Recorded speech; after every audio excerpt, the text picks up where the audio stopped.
अंचल अधिकारी नए आए हैं, कर्मचारी पुराने हैं, सीआई पुराने हैं, ठीक है ना। तो सीआई को मालूम है 2023 में इस संबंध में आवेदन दिया गया था और अभी भी आवेदन दिया गया है और सीआई मैडम जो है उसको सारा अवगत है। सीआई मैडम फील्ड पे भी गई है और वो भड़काने का काम कर रही है और रैयत जो ग्रामीण है उनको फोन करके डराने का काम कर रही है कि आपने साइन किया है, ये किया है, वो किया है। सीआई मैडम का जो ड्यूटी है वो ना करके वो ग्रामीणों को डराने का काम किया है सीआई और कर्मचारी। इसमें जो पुराने सीओ है वो तो 110% मिले हुए हैं, सीआई मैडम मिले हुए हैं, कर्मचारी मिले हुए हैं, राम प्रवेश कुमार वो मिले हुए हैं।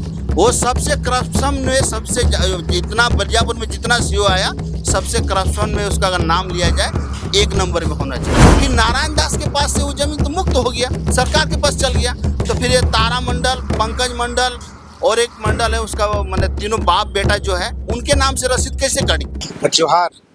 धनबाद जिला हो चाहे झारखंड राज्य की बात करें, जमीन सुरक्षित नहीं है। चाहे इस सरकार की बात करें चाहे पूर्व में कई सरकार की बात करें, आए दिन झारखंड का जमीन जल जंगल जमीन की जो बात कही जाती है तो जल जंगल जमीन को हमेशा देखा जाएगा तो भू माफिया उस जमीन को छीनते हैं।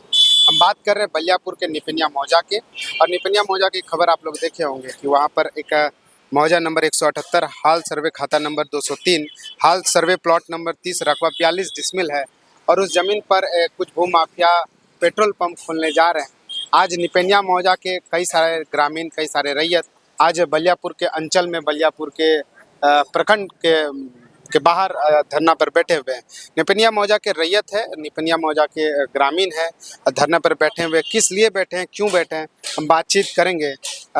मुख्य उषा मातो जी हैं, उषा मातो से हम बातचीत करते हैं। मैडम, आज सबसे पहले तो बताइएगा, धरना पर बैठे हुए क्या कारण है, क्यों बैठे? देखिए, रैयत निपनिया के रैयतों का कहना है कि वहाँ पे जो भूमि अधिग्रहण किया जा रहा है उस जगह पे बीसीसीएल की ज़मीन पे पेट्रोल पंप का निर्माण हो रहा है। तो इनका कहना है रैयतों के अनुसार कि वो ज़मीन जब बीसीसीएल अधिग्रहण की है, उनकी मुआवजा राशि भी रैयतों को मिल चुकी है। तो वहाँ पे उसी नाम के जिस नाम इन्होंने कहा है, कोई रामू मंडल या किस, उन्हीं के अनुसार कि वहाँ पे जब भुगतान किया गया है, राशि दी गई, उसके बाद सीओ से सुनने में आया कि जो पूर्व सीओ थे उनके अनुसार एनओसी भी लिया गया है, फिर इसको रद्द किया गया है। तो कहीं ना कहीं अगर मान लीजिए एक नियम तहत किया जाता है, कोई अगर कंपनी ज़मीन ले रही है तो कंपनी अगर उस खाली ज़मीन पर कुछ काम नहीं हो रहा है 60 साल तक या नियम अनुसार, तो उसको वापस करना चाहिए रैयतों को। तो ये वापस ना करके वहाँ पे आप देख रहे हैं कि ज़बरदस्ती या अतिक्रमण करके पेट्रोल पंप का निर्माण किया जा रहा है। तो कैसे किया जा रहा है, बिना और एनओसी एक बार लिया जा रहा है फिर कैंसिल किया जा रहा है। जब ये लोग आंदोलन धरने कर रहे हैं फिर जाके अंचल के पास जाके मिलजुल के फिर सेटिंग किया जा रहा है। कहीं ना कहीं ऊपर से लग रहा है ये कुछ मतलब खरीद बिक्री और सेटिंग का कारबार है। और जहाँ तक मैं सरकारी ज़मीन की बात करूँ, मैं जिला परिषद बोर्ड की बैठक में हम लोग सभी सदस्य हमेशा यह बात रखते आए हैं कि जितनी भी सरकारी ज़मीन है उस पर बोर्ड लगाया जाए, लेकिन क्या कारण है कि अभी तक बोर्ड नहीं लगते हैं। तो कहीं ना कहीं लग रहा है कि ऊपर से सब सेटिंग वेटिंग के बाद चल रहा है, इसीलिए सरकारी ज़मीन पर बोर्ड नहीं लगा जा रहा है और हर जगह देख रहे हैं अतिक्रमण हो रहा है। तो कहीं ना कहीं अंचल अधिकारी पर ये निशाना सब साध रहे कि आप मिले हैं, जायज़ है क्योंकि लोग शक कर रही हैं। आप अगर उस अनुसार काम नहीं कीजिएगा तो लोगों का शक जायज़ है। तो आप इसकी जांच कीजिए, आपका काम है अंचल अधिकारी का कि जांच कीजिए कहाँ अतिक्रमण हो रहा है, किस आधार पे हो रहा है। तो रैयत ऐसे ही क्यों बैठे हैं धरने पर, कुछ ना कुछ बात होगी इसलिए धरने पर बैठे हैं। तो मैं आपके चैनल के माध्यम से कहना चाहूँगी इस विषय पर अंचल अधिकारी संज्ञान में लें और जल्द से इसका जाँच करें ताकि जो भी इनकी समस्या है उसको दूर किया जाए। जो ग्रामीण आज धरने पे बैठे हैं वो लोग पूर्व के जो अंचलाधिकारी थे उनको आवेदन दिया, आज नए नए अंचलाधिकारी आए हैं, उनको इस बात का मालूम भी नहीं है कि कहाँ जमीन लिया जा रहा है, कौन रैयत का जमीन है, ग्रामीण का जमीन है। उन नए सीओ को शायद मालूम नहीं है जी। अभी ये लोग प्रतिलिपि लाए हैं और आवेदन फिर से दिया जा रहा है ताकि नए सीओ का भी इस बारे में संज्ञान में आए और वो इसका जांच करे। जो भूमि की बात कर रहे हैं आप लोग, वो भूमि बीसीसीएल अधिग्रहण का जमीन है, बिहार अनावाद सरकार की जमीन है। आखिर कैसे बिहार अनावाद सरकार और बीसीसीएल का जमीन को, एक रैयत का जमीन, वहाँ पेट्रोल पंप खोलने जा रहे हैं? किसका देख रहे हैं आप? सरशाही इस मिली भगत में उस जमीन को लूटपाट कर रहे हैं? पूरी तरह से मिली भगत दिखाई दे रहा है, तभी ये काम हो रहा है। बिना मिली भगत के इतना बड़ा पेट्रोल पंप वहाँ पे नहीं खोला जा सकता है, क्योंकि जहाँ तक नज़र आ रही है पूरा सेटिंग की प्रक्रिया है। कभी एनओसी कैंसिल किया जाता है, फिर कभी हो जाता है, कहीं ना कहीं लिपापोती करके किसी तरह मतलब जब माहौल शांत हो रहा है तब इस पे कार्रवाई की जा रही है, काम किया जा रहा है चुपके से। जब लोग जान रहे हैं कि नहीं पे काम हो रहा है, फिर ये लोग आवेदन धरने पर बैठ तब काम को स्थगित किया जा रहा था। कहीं ना कहीं बिना किसी सीओ के एनओसी के ये कार्य संभव नहीं है। तो कहीं ना कहीं लग रहा है कि जी हाँ, मिले हुए हैं जितने भी आला अधिकारी हैं और नई इस बार सीओ आए हैं, उनके तरफ से, हमारे रैयतों की तरफ से आवेदन दिया जा रहा है ताकि वो इसकी जांच कर पाए। ये थे उषा मातो जी। अब बगल में कई चेहरे आप देख रहे होंगे। आपको मालूम होगा पूर्व में आमझर में एक घटना हुआ था। आमझर में भी इसी तरह से एक ज़मीन था, गैर मौजूदा ज़मीन था, उसमें कुछ लोग भूमाफिया लोग ज़मीन कब्जा कर रहे थे। लोग लड़ाई लड़े थे और उस भूमि पर भी अंचलाधिकारी बोर्ड लगवाए हैं। वही चेहरे आप देख सकते होंगे, बबलू मातो जी है, परवीन हंसदा जी है। वो लोग लड़ाई लड़े थे, रामझर की भूमि को वो लोग गैर मौजूदा ज़मीन, सरकारी ज़मीन का बोर्ड भी लगा है। बबलू जी, आमझर का लड़ाई आप लोग जीत चुके थे, फिर से आप लोग को एक भूमि का मामला मिला है जहाँ पर बीसीएल अधिग्रहण जमीन और बिहार अनाबाद सरकार का जमीन है।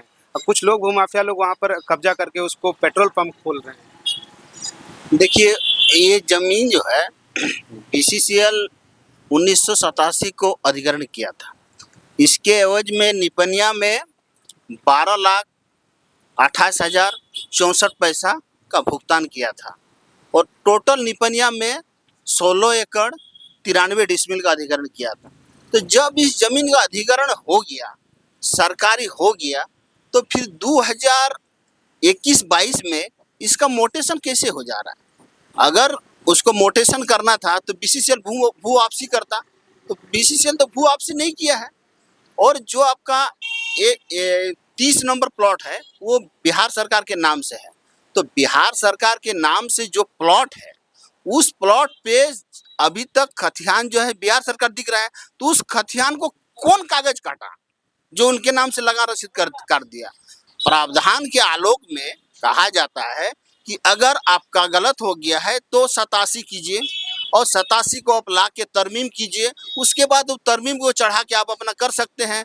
तो वो 30 नंबर प्लॉट जो है न उसमें 87 हुआ है न तरमीम हुआ है, डायरेक्ट उसका लगान रसीद काट दिया गया। उस प्लॉट में अवैध दखल नारायण दास का दिखा रहा है, नारायण दास का दिखा रहा है। नारायण दास अपने खुद पैसा को रिसीव किए हैं, वो मेरे पास उसका प्रमाण है। जब वो पैसा को रिसीव कर लिए, फिर नारायण दास के पास से वो जमीन तो मुक्त हो गया, सरकार के पास चल गया। तो फिर ये तारा मंडल, पंकज मंडल और एक मंडल है उसका, मतलब तीनों बाप बेटा जो है, उनके नाम से रसीद कैसे कट गया?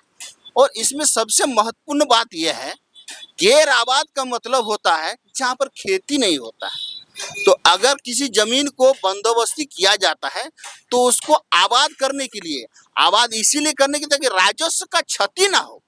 लेकिन वो राजस्व का क्षति तो राजस्व को लाभ नहीं पहुंचा रहा है, वो निजी लाभ लेकर, और अंचल अधिकारी अपना निजी लाभ लेकर, अंचल अधिकारी अपना संपत्ति बढ़ाकर, और जो पेट्रोल पंप खोल रहे हैं वो अपने संपत्ति बढ़ाने के लिए ये षड्यंत्र कर रहा है। सबसे बड़ी सवाल है कि बीसीएल का जमीन, बीसीएल का इस तरह से किसी रैयत को जमीन दे सकता है? बीसीएल भी कटघरे में सवाल में ये आ सकता है। देखिए, बीसीसीएल जो है एक कठपुतली है, मेन है अंचल अधिकारी। बीसीसीएल को ये देखने नहीं जाता है। बीसीसीएल में अंचल अधिकारी का एक खेला है ये सब। बीसीसीएल का जो तो अंचल अधिकारी नहीं आए, उसको तो इस बात को मालूम भी। देखिए, अंचल अधिकारी नहीं आए हैं, कर्मचारी पुराने हैं, सीआई पुराने हैं, ठीक है ना। तो सीआई को मालूम है 2023 में इस संबंध में आवेदन दिया गया था और अभी भी आवेदन दिया गया है। और सीआई मैडम जो है उसको सारा अवगत है। सीआई मैडम फील्ड पे भी गई है और वो भड़काने का काम कर रही है, और रैयत जो ग्रामीण है उनको फोन करके डराने का काम कर रही है कि आपने साइन किया है, ये किया है, वो किया है। सीआई मैडम का जो ड्यूटी है वो ना करके वो ग्रामीणों को डराने का काम किया है। सीआई और कर्मचारी, अभी सीओ साहब नए आए हैं, इसके बारे में हम कुछ नहीं जानते हैं। कौन कौन मिले हुए हैं इसमें? जो पुराने सीओ है वो तो 110% मिले हुए हैं, सीआई मैडम मिले हुए हैं, कर्मचारी मिले हुए हैं। पहले जो सुदीप एक्का थे वो, कि उनसे पूर्व? नहीं, वो जो अभी जो थे राम प्रवेश कुमार, वो मिले हुए हैं। वो सबसे करप्शन में सबसे जितना बलियापुर में जितना सीओ आया सबसे करप्शन में उसका अगर नाम लिया जाए 1 नंबर में होना चाहिए राम प्रवेश। आदिवासी समाज से प्रवीण कुमार जी है, वो भी लड़ाई लड़े थे आमजर में। ये लड़ाई जीत पाइएगा प्रवीण जी? हम लोग का ग्रामीणों का साथ है तो हम लोग जरूर जीतेंगे और हम लोग उम्मीद करते हैं कि पहले भी हम लोग जीतते आए हैं और ये लड़ाई भी जीतेंगे। वो भी लड़ाई लगभग महीना भर चला था, आप लोग जीते थे। ये लड़ाई जीत पाइएगा? हाँ, मरते दम तक हम लोग लड़ेंगे। ये भी एक बड़ा भूमाफिया है, पेट्रोल पंप खोलने की बात कर रहे हैं। हाँ, इसके लिए हम लोग जी जान से लगाएंगे। पूरा ग्रामीण हम लोग के साथ है तो हम लोग का कोई डर नहीं है और हम लोग पूरा कानून के हमारे साथ है और हम लोग भी पूरा क्या बोलते हैं इसमें जो जमीन है हम लोग को पूरी तरह जानकारी है। ये जमीन पूरी तरह गिराबाद है। एक दिवसीय धरना नहीं, अनिश्चितकालीन। अनिश्चितकालीन। तो आज निपनिया मौजा के लोग अनिश्चितकालीन धरने पे बैठे हुए हैं बलियापुर अंचल में। मामला था निपनिया मौजा का, जो कुछ भूमाफिया रैयत का जमीन बीसीएल अधिग्रहण जमीन और बिहार अनाबाद सरकार पर कब्जा कर रहे हैं।